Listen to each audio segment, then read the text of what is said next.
I have a plan for the people of my country. মনে করুন 2026 সালের 12ই ফেব্রুয়ারি BNP ক্ষমতায় আসলো। কেমন হবে সেই বাংলাদেশ? টাইম মেশিনে আপনাদেরকে কিছুক্ষণের জন্য 2031 সাল পর্যন্ত ঘুরিয়ে আনবো। বিএনপি যদি কোনোভাবে ক্ষমতায় আসেই, তাহলে আমরা যে বাংলাদেশকে দেখব তার একটা প্রতিচ্ছবি আজকের অনুসন্ধানে তুলে ধরার চেষ্টা করা হবে।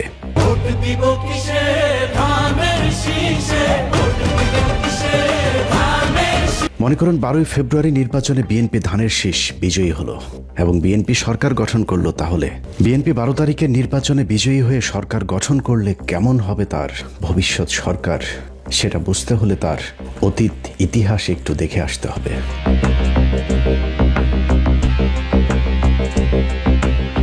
আওয়ামী লীগের 15 বছর ভোটারবিহীন নির্বাচনে ক্ষমতায় থাকার যে থিওরি, সেটার উদ্ভাবক ছিল বিএনপি। বাংলাদেশ স্বাধীনের পর প্রথম গণতান্ত্রিক নির্বাচন হয় 1991 সালে। সেই নির্বাচনে বিএনপি ক্ষমতায় আসার পর 1996 সালে প্রথম নির্বাচিত কোনো সরকারের 5 বছর পূর্ণ হয়। কিন্তু ক্ষমতার 5 বছর পূর্ণ হবার পরেও বিএনপি নির্বাচন দিতে গড়িমসি শুরু করেন। ফলশ্রুতিতে জামাত, আওয়ামী লীগ সহ প্রধান রাজনৈতিক দলগুলো 1996 সালের 15ই ফেব্রুয়ারির সেই পাতানো নির্বাচনকে বয়কট করে। কিন্তু সংকটের সমাধান না করে বিএনপি জোরপূর্বক এক নির্বাচন অনুষ্ঠানের মাধ্যমে আরও এক মেয়াদ ক্ষমতায় থাকার চেষ্টা চালায়। সে নির্বাচনের পর সরকার গঠন করলেও বিএনপি 3 মাসের বেশি টিকতে পারেনি। একই বছরের 12ই জুন তত্ত্বাবধায়ক সরকারের অধীনে আরেকটি নির্বাচন হলে সেই নির্বাচনে বিএনপি পরাজিত হয়। এরপর 1996 সাল থেকে 2001 সাল পর্যন্ত আওয়ামী লীগের ইসলাম বিদ্বেষী সরকারের বিরুদ্ধে একজোট হয়ে বিএনপি, জামায়াত সহ 4টি রাজনৈতিক দল 2001 সালের 1 অক্টোবরের নির্বাচনে আওয়ামী লীগের বিরুদ্ধে রায় দেয় এদেশের মানুষ। 2001 সালে বিএনপি জামায়াত জোট সরকার 5 বছর ক্ষমতায় থাকার পর আবারও ক্ষমতা হস্তান্তরে গড়িমসি শুরু করে বিএনপি। বিচারপতি KM হাসানকে নিয়ে নানা ধরনের নাটকীয়তার পর বিএনপি পন্থী শিক্ষক ইয়াজউদ্দিন আহমেদকে একাধারে তত্ত্বাবধায়ক সরকারের প্রধান এবং রাষ্ট্রপতির পদে বসানো হয়। কিন্তু নিজের লোককে তত্ত্বাবধায়ক সরকারের প্রধান বানিয়ে আবারও ক্ষমতায় বসার স্বপ্ন পূরণ হয়নি বিএনপির। 2006 সালের জানুয়ারির 11 তারিখে শুরু হয় সেনাবাহিনীর নেতৃত্বে বহুল আলোচিত 111 সরকার। বাংলাদেশে ক্ষমতাসীন দল হিসাবে বিএনপির চ্যাপ্টার ওই দিনই ক্লোজ হয়ে যায়। দলটি আবার কবে ক্ষমতায় আসবে তা এখনই বলা সম্ভব হচ্ছে না। তবে ক্ষমতায় থাকাকালীন বিএনপির 5 বারের দুর্নীতিতে চ্যাম্পিয়নশিপ ট্রফি থেকে শুরু করে সারের জন্য মানুষের বুকে গুলি চালানো, বিদ্যুৎ খাতে লাগামহীন লুটপাট, বিদেশে টাকা পাচারের কালিমা এখনো দগদগে হয়ে আছে বিএনপির কপালে। তবে আগের সেই বিএনপির এখন নাবিক পাল্টেছে। নতুন দলীয় প্রধানের হাতে বিএনপির নতুন নির্বাচন। এই নির্বাচনে জয়ী হলে বিএনপি দেশ পরিচালনায় কতটা সফল হবে তার কিছুটা ধারণা পেতেই আমাদের আজকের এই ভবিষ্যতের পথে বিচরণ। প্রিয় ভাই বোনেরা, বদরের যুদ্ধ নিশ্চয়ই আপনারা জানেন কম বেশি সবাই। হযরত আয়েশা তার নেতৃত্বে পরিচালিত হয়েছিল। বিএনপি 2031 সাল পর্যন্ত ক্ষমতায় থাকলে বাংলাদেশের চিত্র কেমন হবে চলুন তার একটা নমুনা দেখা যাক। বিএনপির মনোনয়ন থেকে শুরু করে প্রার্থী বাছাই, জোট গঠন, প্রচারণা, প্রতিশ্রুতি সবখানেই শুভঙ্করের ফাঁকি। আমরা প্রথমেই বিএনপির মনোনয়ন বন্টন নিয়ে অনুসন্ধানের শুরু করব, যেখানে বিএনপি খোদ নিজেদের দলের নেতাদের সাথেই মহা প্রতারণা করেছে। এটা নির্বাচনী জনসভা, সেই জন্য আমরা একত্রিত হয়েছি। বিএনপিতে ত্যাগী নেতাদের বেশিরভাগ মনোনয়ন পায়নি। অন্তত অর্ধেক প্রার্থীর বিরুদ্ধে ব্যাংকের টাকা আত্মসাৎ, দখলবাজি, চাঁদাবাজির সুনির্দিষ্ট অভিযোগ রয়েছে। তারপরেও তাদেরকে মনোনয়ন দিয়েছে বিএনপি। এই মনোনয়ন প্রক্রিয়া থেকেই শুরু হয়েছে দুর্নীতি। একজনকে মনোনয়ন দিয়ে টাকা নেওয়া হয়েছে একাধিক নেতার কাছ থেকে, যাদের অনেকেই মনোনয়ন না পেয়ে এখন টাকা উদ্ধারে কঠিন যুদ্ধ করে যাচ্ছেন। এবার ত্রয়োদশ জাতীয় সংসদ নির্বাচনে আমি একজন নমিনেশন পদপ্রার্থী ছিলাম। আমি বাংলাদেশ জাতীয়তাবাদী দলের একজন সাধারণ কর্মী। আমার প্রচারণা দেখে জনাব কয়সার আহমেদ, যুক্তরাজ্য বিএনপির সেক্রেটারি, উনি আমাকে যেভাবে হোক আমার নাম্বারটা সংগ্রহ করে এবং আমার সঙ্গে সে যোগাযোগ করে। সে আমাকে বলে যে উত্তরবঙ্গের নমিনেশনের, বাংলাদেশ জাতীয়তাবাদী দলের নমিনেশনের যে ফাইল তার কাছে, তো এই বাঘাচারকাটে একজন অভিভাবক দরকার। এই অভিভাবকের সন্ধানে তারা খুঁজতেছে, কিন্তু ভালো কোনো অভিভাবক পাচ্ছে না। তারা আমাকে পছন্দ করে চয়েস করেছে, সেটা আমাকে নমিনেশন দিতে চায়। তো পার্টি ফান্ডে আমাকে 3 কোটি টাকা দিতে হবে।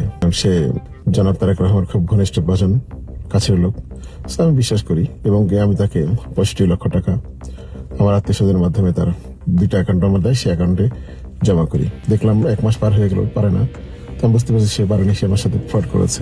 এই চিত্র প্রায় বিএনপির প্রতিটি আসনেই। কোথাও টাকা দিয়ে ব্যর্থ হওয়ায় ত্যাগী নেতারা মনোনয়ন পাননি, কোথাও টাকা দিয়ে মনোনয়ন পেয়েছেন, আবার কোথাও আম ছালা দুটোই হারিয়েছেন। টাকা পয়সা যে হয়েছে এটা আপনারা জানলেন কিভাবে? সবাই জানে, সবাই জানে। মনোনয়ন এই লোক পাইলো কিভাবে? এই লোক পাইছে আপনার এই যে মহাসচিবের সাথে তার একটা ভালো সম্পর্ক, হ্যাঁ, মহাসচিবের মাধ্যমে। আর রংপুর বিভাগের সাংগঠনিক সম্পাদক আসাদ কত টাকা বিল হয়েছে এরকম কোনো কিছু জানেন? সম্ভবত 3 কোটি টাকা ভাইয়া। এটা ভাগ করে নিচ্ছে মহাসচিব আপনার আসাদের হাবিবুল্লাহ, আব্দুল সাত্তার পাটোয়ারি। কত আসন এটা? নীলফামারী? দুই আসন ভাইয়া। আমরা আন্দোলন সংগ্রাম এত কষ্ট করলাম, এই করে এখন যে সুদিন দেখলো আবার উনি টাকা আছে, এইসব মানুষের তো সুযোগ আছে ভাই, ওরা তো আসলে জায়গা পেয়ে যায়।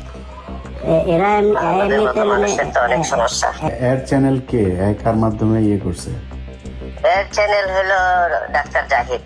এক্স্যাক্টলি কোনো অ্যামাউন্ট জানছেন যে কত টাকা দিছে বা কি এরকম কিছু জানতে পারছেন? উনি তো নিজেই প্রকাশ্যে বলছে আমার 100 কোটি টাকা লাগলো, আমি আনবো, যেমনি হোক আমি আনবো।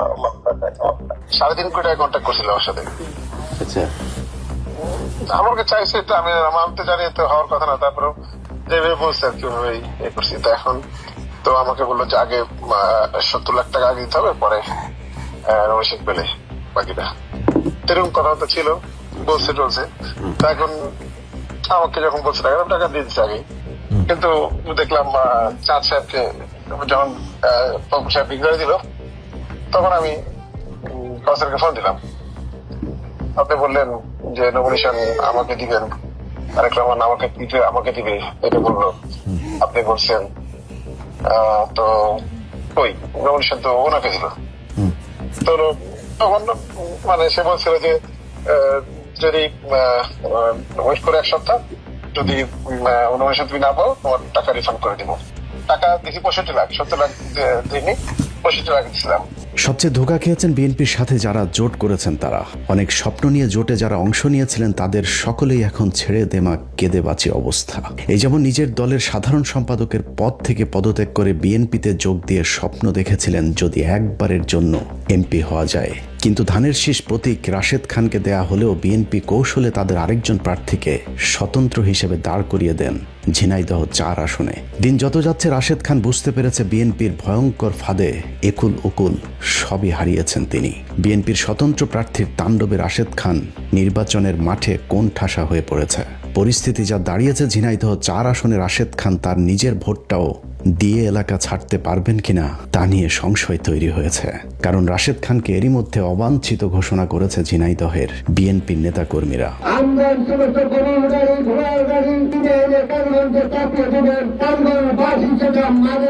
একই অবস্থা গণ অধিকার পরিষদ নামে কথিত এই রাজনৈতিক দলের প্রধান নেতা নুরুল হক নুরুর আসনে যা শুরু হয়েছে তাতে যে কোনো সময় নুরুকে মেরে ফেলতে পারে এমন আশঙ্কা করেছেন ভাতারের আশায় লাং হারানো রাজনীতিবিদ নুরুল হক নুরুর অভিযোগ তার কর্মীদেরকে ধর্ষণও করেছে বিএনপির সমর্থকেরা। হাসান মামুন আমাদের কর্মীদের কি এই হত্যা করছে, রেপ করছে, বাড়িঘর জ্বালিয়ে দিচ্ছে, পুড়িয়ে দিচ্ছে। কয়েকদিন পরে হয়তো আমারও লাশ পাওয়া যেতে পারে। অথচ বিএনপি তাকে কথা দিয়েছিল ওই আসনে বিএনপির কোনো প্রার্থী থাকবে না। নুরুল হক গণ অধিকার পটুয়াখালী 3। নুরুর রাশেদের মতো কুলহারা কলঙ্কিনীর মতো ব্যর্থ হবার পথে আরেক রাজনীতিবিদ আন্দালিব রহমান পার্থ। এক দল এক নেতা আন্দালিব রহমান পার্থ নিজ দলের সবাইকে পথে বসিয়ে নিজে চেয়েছিলেন এমপি হতে, কিন্তু ভোলায় 1 আসনে পার্থকে দেয়া হলেও বিএনপি তাদের আরেকজন প্রার্থীকে কৌশলে প্রার্থী করে রেখেছেন। সূত্র জানিয়েছে বিএনপির পক্ষ থেকে কথিত বিদ্রোহী প্রার্থীকে বলা হয়েছে পার্থের লোকজনকে পিটিয়ে পাঠিয়ে যদি জিতে আসতে পারো তাহলে আবারও ফুলের মালা দিয়ে বরণ করে নেওয়া হবে। সেই আশ্বাসী ভোলা 1 আসনে প্রতিদিনই চলছে বিএনপি আর জোট প্রার্থী পার্থের দলের মাঝে রক্তক্ষয়ী সংঘর্ষ।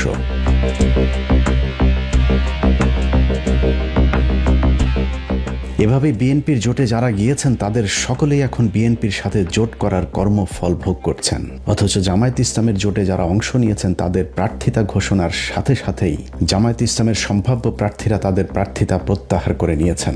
10 দলীয় নির্বাচনী ঐক্যের চূড়ান্ত প্রার্থী হিসেবে এনসিপির জুবাইরুলকে সমর্থন দিয়ে নির্বাচন থেকে সরে দাঁড়ালেন চট্টগ্রাম 8 আসনের জামায়াতের প্রার্থী ডাক্তার মোহাম্মদ আবু নাসের। জামায়াত ইসলামী কেন্দ্রীয় সংগঠনের সিদ্ধান্ত এবং 10 দলীয় জোটের সিদ্ধান্তের প্রেক্ষিতে নারায়ণগঞ্জ 3 আসন থেকে বাংলাদেশ জামায়াত ইসলামীর মনোনীত প্রার্থী দাঁড়িপাল্লা প্রতীকের ডক্টর ইকবাল হোসেন ভূঁইয়া আজকে থেকে ফরমালি সরে দাঁড়ালেন।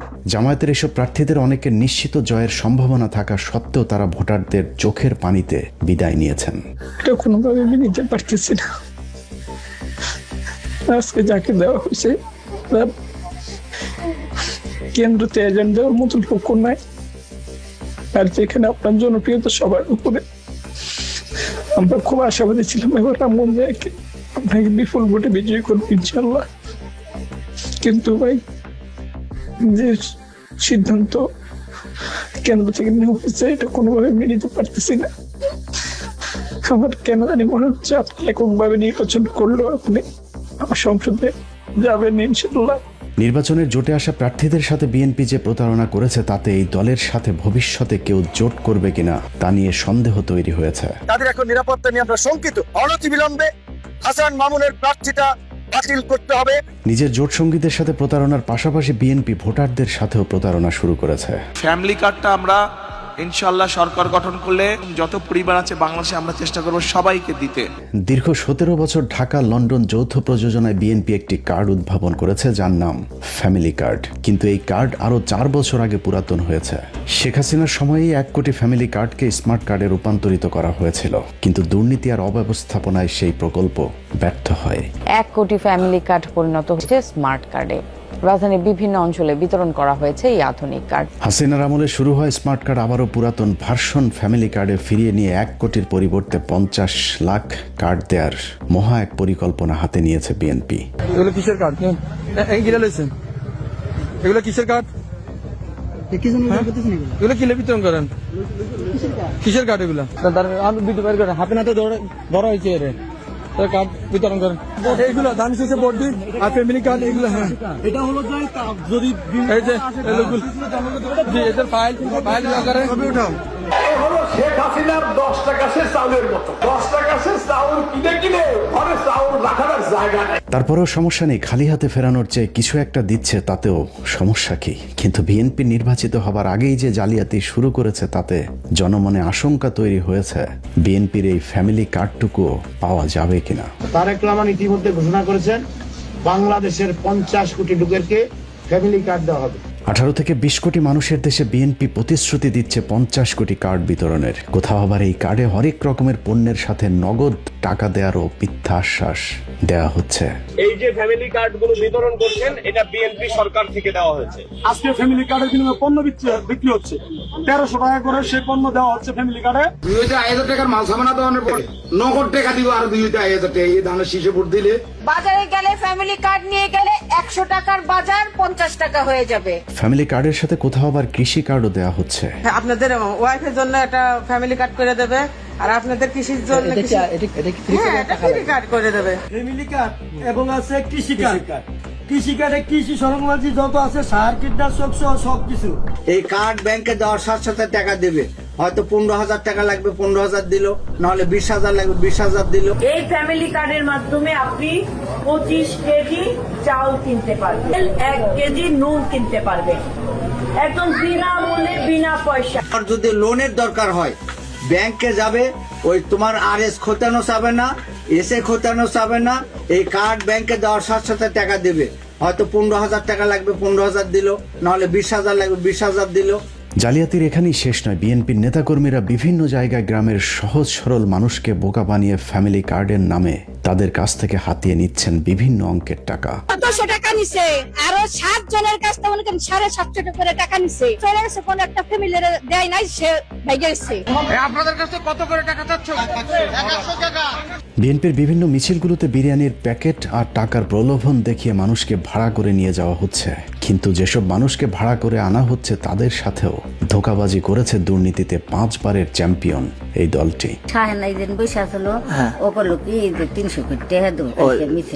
তিনশো টাকা পাইছেন না, দেয় নাই। কার মিছিল গেছিলেন? এর মধ্যে একটি আপনারা পাইছেন না?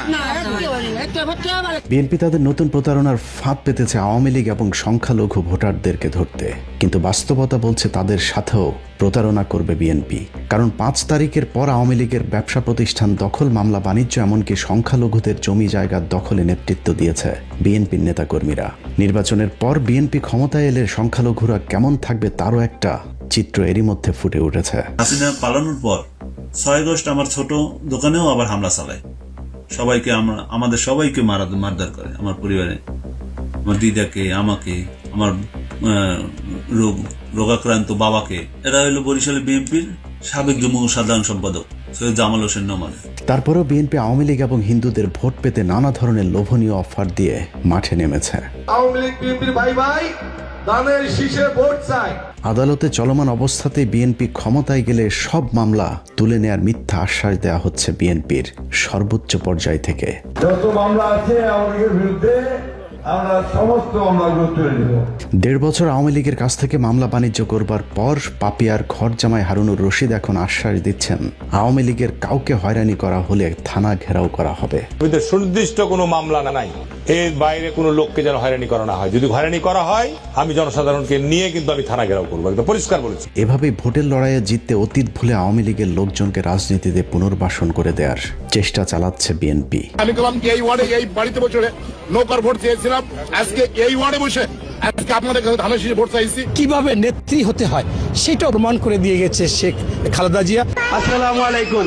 জয় জয় তারেক রহমান জিন্দাবাদ, তারেন্দ্র অহংকার তারেক রহমান জিন্দাবাদ। এই বলি আমি শেষ করছি। জয় বাংলাদেশ জিন্দাবাদ। জয় বাংলা, বিএনপির মিটিং, মিছিল, জনসভায় এখন প্রকাশ্যেই জয় বাংলার স্লোগান দেওয়া হচ্ছে। সব মিলিয়ে আওয়ামী লীগ আর বিএনপি এখন এক অভিন্ন সত্তা। চোর, বাটপার, চাঁদাবাজেরা আজ একই ছাতার নিচে দাঁড়িয়েছে। তবে আওয়ামী লীগের সাথে বিএনপির এই মাখামাখি যে 12 তারিখের ভোটে জেতার কৌশল, সেটা মাঝে মধ্যে তাদের নিজেদের মুখ ফসকে বের হয়ে যাচ্ছে। আমাদের মতো অনেকেই মনে করেছিল তারেক রহমান দেশে ফিরলে হয়তো বিএনপির অন্যরকম এক রূপ দেখা যেতে পারে, কিন্তু যাহা লাউ তাহাই কদু। বিএনপি সরকারের অতীতের দুঃশাসনের কথা মনে পড়লে সবার আগে একটি ভবনের নাম ভেসে ওঠে, তার নাম হাওয়া ভবন। অভিশপ্ত এই ভবনের সাথে একজন ব্যক্তির নাম জুড়ে আছে, যার নাম গিয়াসউদ্দিন আল মামুন। অনেকেই মনে করেন মামুনের সাথে তারেক রহমানের সম্পর্কের অবনতি হয়েছে, কিন্তু বাস্তবে মামুন এখনো তারেক রহমানের সবচেয়ে ঘনিষ্ঠ জনদের একজন। যদিও সম্পর্ক টিকিয়ে রাখতে নতুন কৌশলের আশ্রয় নিয়েছে বিএনপি। গিয়াসউদ্দিন আল মামুনকে পর্দার আড়ালে রেখে তার আপন ভাই হাফিজ ইব্রাহিমকে দেয়া হয়েছে ভোলা 2 আসনের মনোনয়ন, যা ভোলার সাধারণ মানুষকে চরমভাবে উদ্বিগ্ন করে তুলেছে। 1 বছর এই যে 5 আগস্টের পরের তোরে লুটফাট করছে জাগরে নিয়া। আমার ফেসবুকে লেখছে হাফিজ ইব্রাহিমের নিয়ে কথা বললে হাত পাও ভেঙ্গে গুড়া করিয়া ফেলবো। আমার নিজের ঘর, আমার কড়াই করা সম্পদ এবং আমার বসত ঘর, যেখানে আমি 20-22 বছর ধরে বসত থাকতেছি, সেখান থেকে আমার এই 2 বাচ্চা নিয়ে আমার ওদিক থেকে মাইরে তারপরে বের করে দিছে। এমন অবস্থা করছে যে আমি কোন রকম জানটা নিয়ে বের হয়েছি। সেখানে বিএনপির সাঙ্গপাঙ্গ ছিল, যে বললাম যাদের নাম নাসিম কাজী ছিল। নাসিম কাজী আমি প্রথম শুরু থেকেই বলছি, বিএনপি বন্দিবাদা বিএনপি হয়েছে গুন্ডারিন, এটা একটা মানুষ নেই, সব গুন্ডায় বইরে গেছে। জেনে নেন মহিলাকে অত্যাচার করে, চুল কেটে দেয়, ওটা করে এটা করে, সব কিছু গুন্ডারিন। আমার এই দোয়ান পাট সব ভাঙ্গা চূড়া করছে, আমার গলায় 2টা বগিটাও ধরছে। এই বাজে ধরে এই শালি চুট মারানি মোবাইল দিয়ে আনা করে দাও দিয়া উবয়া আনা করে দিন। 15 মিনিটসের কাছে আসা নথিতে দেখা যায় গিয়াসউদ্দিন আল মামুনের ভাই হাফিজ ইব্রাহিম তার স্ত্রী মাফরুজা সুলতানার সহ পরিবারের সদস্যের নামে কয়েকশো কোটি টাকার ঋণ খেলাপি রয়েছে। শুধুমাত্র ফার্স্ট সিকিউরিটি ব্যাংকেই খেলাপি ঋণ রয়েছে 106 কোটি টাকা। তারপরেও তার প্রার্থিতা বাতিল করা যায়নি, কারণ বিএনপির সর্বোচ্চ নীতি নির্ধারকদের চাপে ব্যাংক কর্তৃপক্ষ এবং নির্বাচন কমিশন হাফিজ ইব্রাহিমের প্রার্থিতা বাতিল করার সাহস দেখায়নি। পর্দার আড়ালে থাকা গিয়াসউদ্দিন আল মামুনের ক্ষমতাকে কাজে লাগিয়ে হাফিজ ইব্রাহিম ভোলায় এক ত্রাসের রাজত্ব কায়েম করেছেন। এমনকি বিএনপির সম্ভাব্য যেসব প্রার্থী মনোনয়নপত্র তুলতে চেয়েছিলেন তাদেরকেও এলাকাতেই ঢুকতে দেয়নি হাফিজ ইব্রাহিম। কিছু সন্ত্রাসী, আমি যতটুকু জানি, ওনারা হাফিজ ইব্রাহিমের পক্ষে স্লোগান দিয়ে ওদের উপরে হামলা চালায়। ভোলার বোরহানউদ্দিন এবং দৌলত খান উপজেলার বাজার ও নদী ঘেঁষা চরগুলোকে কেন্দ্র করে ব্যাপক চাঁদাবাজির অভিযোগ উঠেছে গিয়াসউদ্দিন আল মামুনের ভাই হাফিজ ইব্রাহিমের বিরুদ্ধে। স্থানীয় সূত্রগুলো জানিয়েছে উপজেলায় অন্তত 30টির বেশি বাজার ও একাধিক চর এলাকা থেকে তিনি ও তার অনুসারীরা মোটা দাগে প্রতি মাসে 50 কোটি টাকার বেশি চাঁদা আদায় করছেন। বাজার ইজারা, ফসল উৎপাদন, পরিবহন ও বর্গা জমির নামে এই চাঁদাবাজির ফলে সাধারণ ব্যবসায়ী এবং কৃষকদের উপর বাড়তি চাপ সৃষ্টি হয়েছে। এর বাইরেও কৃষকদের বাড়ি থেকে হাঁস, মুরগি, গরু জোরপূর্বক ধরে নিয়ে যেয়ে খেয়ে ফেলার অভিযোগ উঠেছে হাফিজ ইব্রাহিমের অনুসারীদের বিরুদ্ধে। রুবেলাদারে আমাকে হাঁস, মুরগি, গরু, ছাগল, ভেড়া লইয়া যায়, আমরা জিগাইলে কাকা হাফিজ ইব্রাহিমে কইছে। হাফিজ ইব্রাহিমের দয় দিয়ে আমার উপর এত অত্যাচার করে, আমাকে ছাগল যা আছে সবই লিয়ে যায়। আমাকে তো টেয়া খোঁজে, ঘাসের টেয়া দিতাম, আমরা ঘাস টেয়া দেই না দেখিয়া এই আমার উপর অত্যাচার করে হাফিজ ইব্রাহিমের অনুসন্ধানে জানা যায় বোরহানউদ্দিন উপজেলার বোরহানউদ্দিন বাজার, কুঞ্জিরহাট বাজার, কালীরহাট, চৌমোহনীর হাট, শিকদারহাট বাজার, মানিকারহাট, মুন্সিরহাট, আলিমউদ্দিন বাংলা বাজার, মোল্লারহাট বাজার, গফুরগঞ্জ বাজার সহ কুঞ্জিরহাট, বোরহানউদ্দিন ও বোরহানগঞ্জ বাজার থেকে 1 কোটি টাকার বেশি চাঁদা তোলা হচ্ছে। মনে করেন আমরা কোনো মাস্টার পাই, আমরা এটা কারা এনে হালুদ্দিন ওরা চাইবে কেন আইসি ওরা জিজ্ঞাম ভাই তুই কারেন দিয়ে আমাদের আমাকে ব্যাকের কিছু নষ্ট করিস কে, এই বিদায় এই ধরেন ওরা আইয়া বিসিআর এই ফিটান আরম্ভ না করছে। বোরহানউদ্দিনের পাশের চরগুলোর মধ্যে চর শরীফাবাজ, চর রামকানাই, চর গিরিশ, পাতার চর, ধারিয়া সাকুচিয়া, বয়ার চর, রিভার ব্লক ও চর কলাগাছিয়ার মানুষ যেন অত্যাচারী এক জমিদারের অধীনে প্রজা হয়ে বাস করছেন, যে কারণে এই আসনটিতে দাঁড়িপাল্লার প্রার্থীর ভূমিধস জয়ের সম্ভাবনা তৈরি হয়েছে।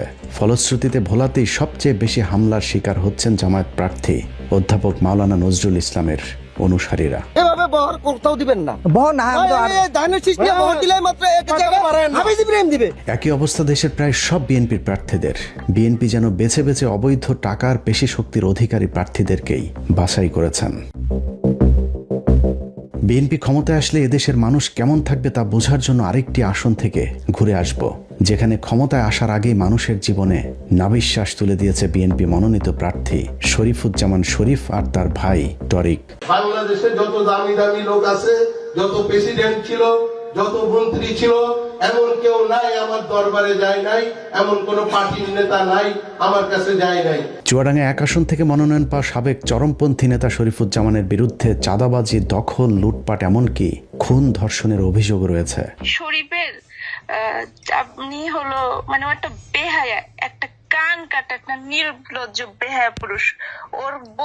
ওর ইজ্জত শেষ হয়ে যাক, ওর বউয়ের ইজ্জত শেষ হয়ে যাক, তা নিয়ে ওর কোনো মাথা ব্যথা নাই। বক্তব্য দেয় নারী শরীফুজ্জামানের সাবেক স্ত্রী, যাকে গোপনে বিয়ে করে কিছুদিন ভোগ করার পর শরীফুজ্জামান ছুঁড়ে ফেলেছেন। শরীফ আমাকে ওই যে লিডার তারেক রহমান নিজেই ভালো না, শুধু কে কথা বলছে, আরো কত কিছু বলছে। থানার মধ্যে আমাকে বলছে আপনি তারেক রহমানের কাছে যাই কি করবেন, বা ফখরুলের মহাসচিবের কাছে যেয়ে কি করবেন। ওই দিনও থানায় আমাকে বলছে এবং সার্কেল এসপির সামনে বলছে।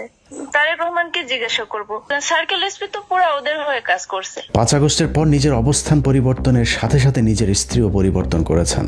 নানাভাবে ওই নারীকে মুখ বন্ধ রাখার চেষ্টা করে ব্যর্থ হবার পর মিথ্যা স্বর্ণ চোরা কারবারের মামলায় জেলে পাঠিয়েছে শরীফ।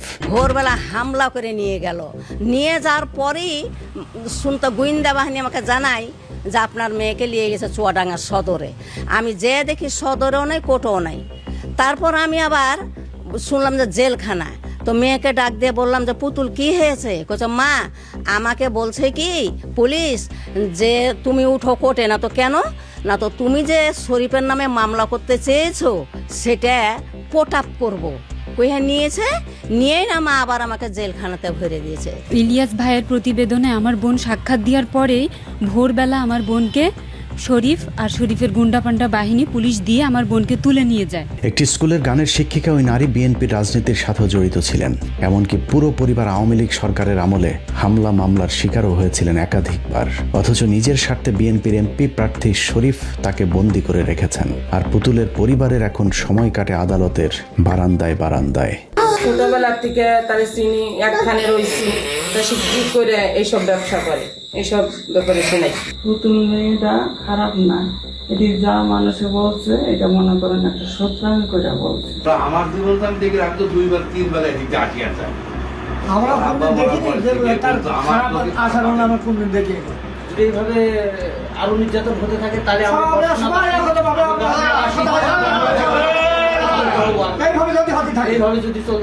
যে মামলায় পুতুল নামের ওই নারীকে জেলে পাঠানো হয়েছে, সেই মামলার প্রধান আসামি জনৈক আসমা বেগমের পরিবার জানিয়েছে আসমার সাথে শরীফের সাবেক স্ত্রী পুতুলের কোনো সম্পর্ক নেই। জি না, আমার ওয়াইফও পুতুলকে চিনে না, বা আমরা আমার ফ্যামিলির কেউ পুতুল নামে কাউকে চিনে না। আরে পুতুল মানে কোনো মেয়েরই চিনি নেই, আমরা এখন যা পুতুল কিনা আমার চোখেই দেখলাম না তারে। এভাবেই চুয়াডাঙ্গা 1 আসনের বাসিন্দারা যেন এক মগের মূল্যকে বাস করছেন। দখল, চাঁদাবাজি এই জনপদের মানুষের কাছে এক নিত্যকার ব্যাপার হয়ে দাঁড়িয়েছে। আবার থানায় কি জমা দিয়ে আসবো, বুঝেছিস? আধা ঘন্টা 20 মিনিটের ভেতরে কি করবি কর। টাকা দিতে হবে ভাই?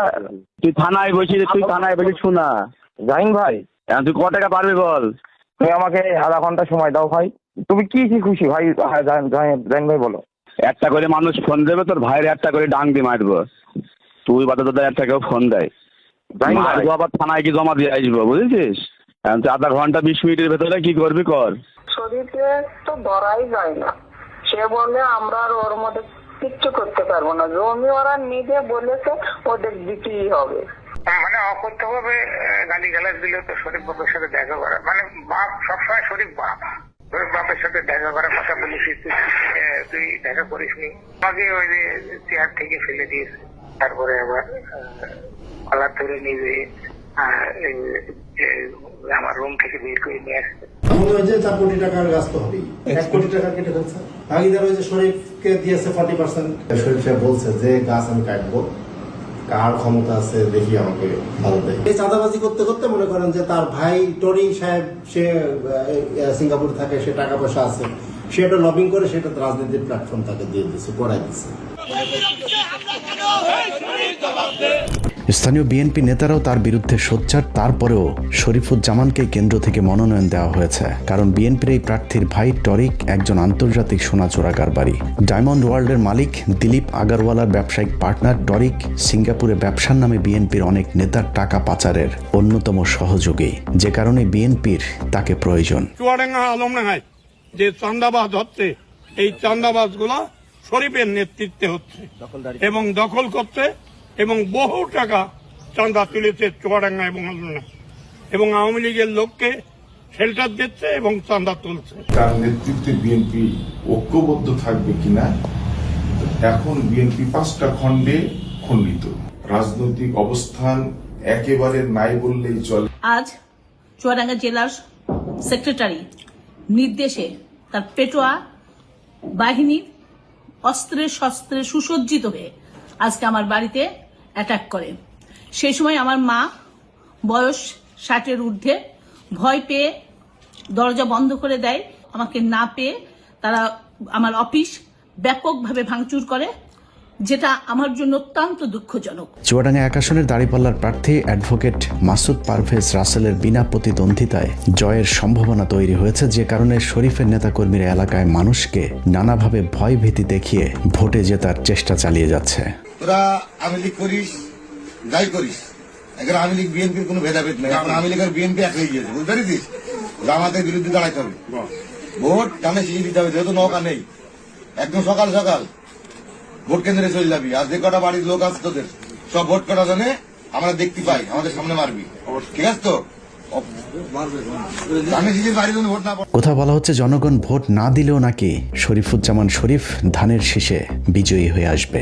এমপি তো আমরা হবই, আপনারা কেউ ভোট না করলাম না। চুয়াডাঙ্গায় আবারও সেই চরমপন্থীদের মাঠে নিয়ে ভোটারদেরকে হুমকি দিয়ে যাচ্ছে শরীফের লোকজন, যে কারণে এলাকায় থমথমে পরিস্থিতি বিরাজ করছে। তোরা হিন্দু সম্প্রদায় ভোট দিতে নৌকায়, এখন নৌকা আওয়ামী লীগ সব মিলিয়ে নিচে একাকার হয়ে গিয়েছে। আর আমরা গ্রামের ছেলে জল, গ্রামের ছেলে, পাশের গ্রাম কুমলাপুরি ছেলে ভরে দাঁড়িয়েছে। এমপি হবে হলে আমাদের ভাগ্য পরিবর্তন হবে। ধানের শিশি ভোটটা দিবি তো? সকাল সকাল চলে যাবা, তোদের বাড়ি যে কটা আছে সব বুঝতেই ভোট নিয়ে নিবি। আর তোদের যা সমস্যা, শুধু চুয়াডাঙ্গার শরীফুজ্জামান শরীফ কিংবা ভোলার হাফিজ ইব্রাহিম নয়, সারা দেশেই জনগণের সাথে সাপ লুডু খেলেছে বিএনপি। ১.৫ বছরে চাঁদাবাজির সুনির্দিষ্ট অভিযোগে যাদেরকে বহিষ্কার করা হয়েছিল তাদেরকে আবার ঘোষণা দিয়ে দলে ফিরিয়ে এনেছে। সেই সাথে বহিষ্কার হওয়া এসব চাঁদাবাজদের মধ্য থেকে ২৪ জনকে আবারও বহিষ্কারাদেশ প্রত্যাহার করে ধানের শীষের মনোনয়ন দেওয়া হয়েছে। বিএনপিতে খেলাপি ঋণ রয়েছে এমন প্রার্থীর সংখ্যা ৩১, যাদের সকলে আওয়ামী লীগ আমলে ব্যবসা করেছে, এমনকি ব্যাংক থেকে লোনও নিয়েছে আওয়ামী লীগের আমলে। এদের মাঝে অনেক প্রার্থীর পরিবারের নামেও খেলাপি ঋণ রয়েছে। সম্প্রতি এশিয়া পোস্টে খোদ মির্জা ফখরুল ইসলাম আলমগীরের ভাইয়ের ২২ কোটি টাকার ঋণ মওকুফের খবর বেরিয়েছে। যে ঋণ মির্জা ফখরুল ইসলামের ভাই মির্জা ফয়সাল আওয়ামী লীগ আমলে নিয়েছিলেন। প্রথম প্রশ্ন হলো, আওয়ামী লীগ আমলে মির্জা ফখরুলের ভাই ব্যাংক থেকে লোন পেলেন কিভাবে? আর দ্বিতীয় প্রশ্ন, বিএনপি ক্ষমতায় আসার আগেই যদি ক্ষমতার দাপটে ব্যাংকের লোন মওকুফ করিয়ে নেওয়া যায়, তাহলে ক্ষমতায় আসার পর তাদের পুরো ব্যাংক কবজা করতেও সময় লাগবে না।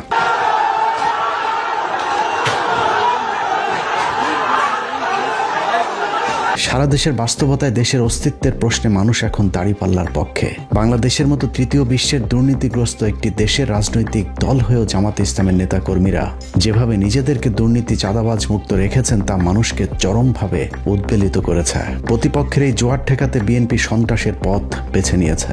বিভিন্ন জায়গায় জামাতের পুরুষ কর্মীদের সাথে না পেরে নারী কর্মীদের উপর ন্যাক্কারজনক হামলার পথ বেছে নিয়েছে বিএনপি।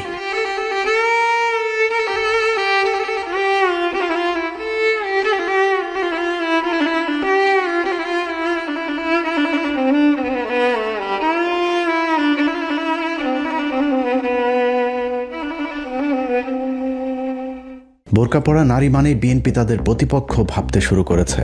এ যেন আওয়ামী লীগের ভয়ঙ্কর রূপ বিএনপির উপর ভর করেছে। যদি কোনো বোরকা টোরকা দাড়ি যদি দেওয়া হয়, সন্দেহ হয়, সেখানে ধরে ফেলবেন। আমাকে মারিছে, আমার পাশে আমার রত্নাপা ছিল, ওনার বুকে 2টা কিল মারিছে। তারপরে শাহানাজ আপা, আমার মুসলিম আপা, নুরুন নাহার আপা, মানে আমাদের সবাইকে এক কথায় মারিছে। নিজেরাই মা বোনদের উপরে হামলা করে, বিভিন্ন জায়গায় নারীদের হিজাব টেনে খুলে ফেলে। এইরকম সাহস বাংলাদেশে যাতে আর কেউ না করতে পারে, তার জন্য আমার মা বোনেরা ঐক্যবদ্ধ থাকবেন ইনশাল্লাহ। শুধু ভাইদের গায়ে না, আমাদের মায়েদের গায়েও তারা হাত তুলেছে, আমরা তার তীব্র নিন্দা জানাই। ওরা কি মায়ের পেট থেকে জন্ম নেয় নাই? ওদের ঘরে কি মা বোন নাই? মা বোনদের প্রতি সামান্য সম্মান দেখানো, নিশ্চয়ই তারা পরিবার থেকে সেই শিক্ষা পেয়েছে। যদি না পেয়ে থাকে, এটা দুর্ভাগ্য। দীর্ঘ 15 বছরের দুর্বিষহ এক কালো রাত পেরিয়ে দেশের মানুষ তাদের ভাগ্যাকাশে নতুন এক সূর্য দেখার স্বপ্ন দেখেছিল, কিন্তু সেই আলোর মাঝে কালো মেঘ হয়ে দাঁড়িয়েছে বিএনপি নামক এক অন্ধকার দানব। যে পর্যন্ত আপনার ভোট কেন্দ্র থেকে ভোটের ডিক্লার না আসবে, সেই পর্যন্ত আমরা ভোট কেন্দ্র ঘেরাও করে রেখে কেন্দ্র থেকে ডিক্লার নিয়ে তারপরে আমরা উপজেলায় অবস্থান করব। অনেক তাজা প্রাণের বিনিময়ে অর্জিত এই স্বাধীনতা রক্ষায় আবারও সবাইকে এক হতে হবে। দুর্নীতি, দুঃশাসন, চাঁদাবাজি, সন্ত্রাসের বিরুদ্ধে আপনাকেই রুখে দাঁড়াতে হবে। আপনার মূল্যবান ভোটে নির্ধারিত হবে দেশের ভবিষ্যতের গতিপথ। সিদ্ধান্ত নিতে ভুল করলে আবারও অন্ধকার নেমে আসতে পারে এ জাতির ভাগ্যাকাশে। দিন বদলের এক মাহেন্দ্রক্ষণে ইতিহাসের সাক্ষী হতে সত্য আর সুন্দরের পক্ষে রায় দিন। ভোট দিন দাঁড়িপাল্লায়। সন্ত্রাস, চাঁদাবাজের প্রতীক ধানের শীষকে না বলুন। আল্লাহ হাফেজ।